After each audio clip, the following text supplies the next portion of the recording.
Bonjour et bienvenue sur ma chaîne YouTube Tech with Fabrice. Aujourd'hui, on va poursuivre sur notre playlist Apprendre Linux avec le monitoring du système de fichiers. Donc, on va voir les commandes top, htop, df pour disk file system, du pour disk usage et enfin free. On commence par la commande top. Donc, du coup, la commande top permet de monitorer notre système de fichiers. Donc là, on peut voir le PID, donc du coup l'identifiant et l'utilisateur pour tous les processus. Mais cette commande-là ne permet pas d'afficher sous une très bonne forme. Donc la meilleure forme pour afficher le monitoring du système de fichiers, c'est htop. Donc là, je vais faire CTRL-C, htop.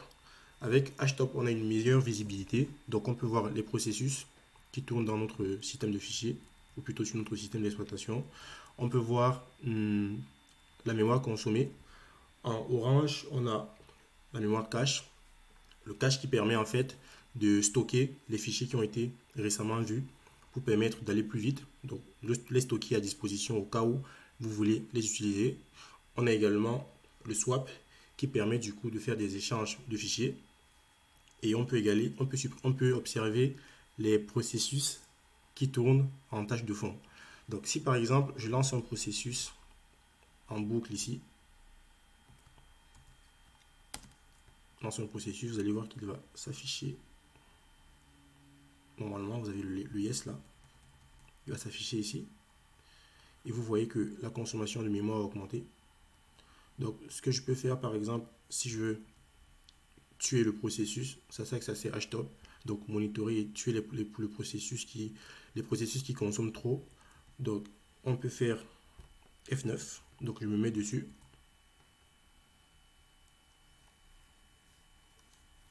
Je fais F9. Il me demande une confirmation, donc je fais entrer.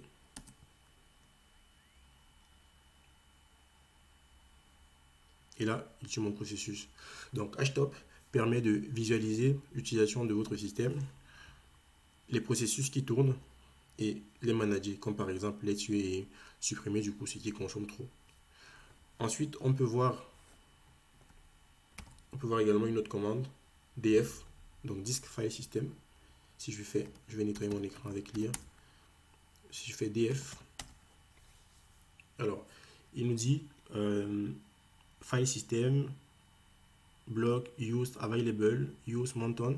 Mais on peut avoir une meilleure visibilité. Ça s'appelle human readable. Donc on fait df-h. Et là, il nous classe du coup les informations par catégorie. Donc on a size et on a du coup la quantité de mémoire en gigabits ici. Donc dev SDB 251 Go, tools 119 Go, drivers pour les pilotes 119 Go. Et on a également le taux d'utilisation pour chaque système de fichiers. Donc dev/sdb est déjà consommé à 1%, disponible available 238%. Et quoi d'autre d'important dans les fichiers temporaires, on a 0% de consommation, donc vous pouvez les utiliser pour faire vos tests. Également, on peut avoir df avec l'option grand T qui permet de montrer l'utilisation avec les types de file system.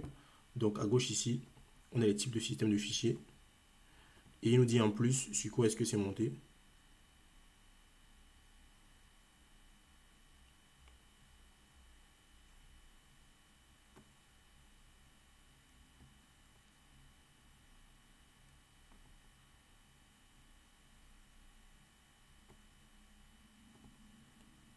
Donc vous remarquerez que pour avoir le taux de consommation et la quantité de mémoire en termes de gigas par exemple, le mieux c'est d'utiliser df-h. Certes, df-t va nous donner plus d'informations, mais avec df-h, si je regarde dans la colonne size, on a la taille en gigas par exemple.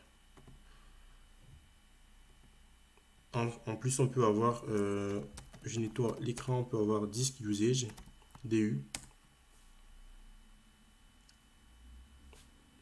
avec la commande du-h. et on voit que si je fais ls ici, dans ce répertoire, en fait, on a 3 dossiers. Donc, gestion des fichiers, manipulation de texte. Donc, ce sont les dossiers que j'utilise pour expliquer des notions sur la chaîne ici. Et du coup, il vous dit un peu le taux de consommation ou alors la quantité de stockage pour chaque dossier. Ici, donc là, gestion des fichiers et manipulation vaut 24 kilooctets. Qu'est-ce qu'il y a même dedans? Gestion, fichiers et manipulation. Voilà, c'est à cause des fichiers qui sont dedans. Donc là, en fait, on peut voir en gros combien pèsent nos fichiers avec la commande disk usage. Enfin, on peut voir la commande free. Je vais commencer par nettoyer.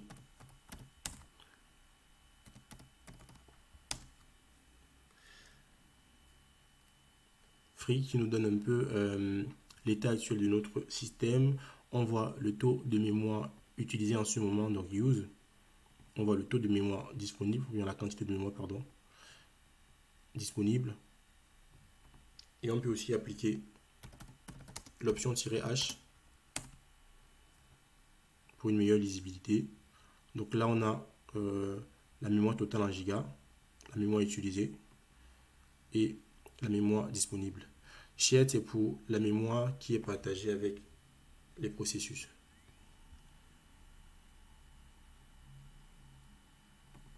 Alors, je ne sais pas pourquoi il nous rappelle la mémoire disponible.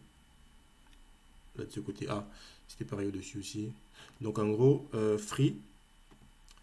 en gros l'option "-h, que ce soit pour les commandes free, pour les commandes, pour la commande aussi df, pour disk file system, ou pour disk usage, la commande "-h permet d'afficher ce qu'on veut avec un meilleur format. Donc notamment la mémoire par exemple en giga ou en mégaoctet. Donc c'est tout pour aujourd'hui. Je vous laisse me dire en commentaire si vous pensez qu'on peut proposer d'autres contenus pour améliorer notre playlist Linux. À bientôt.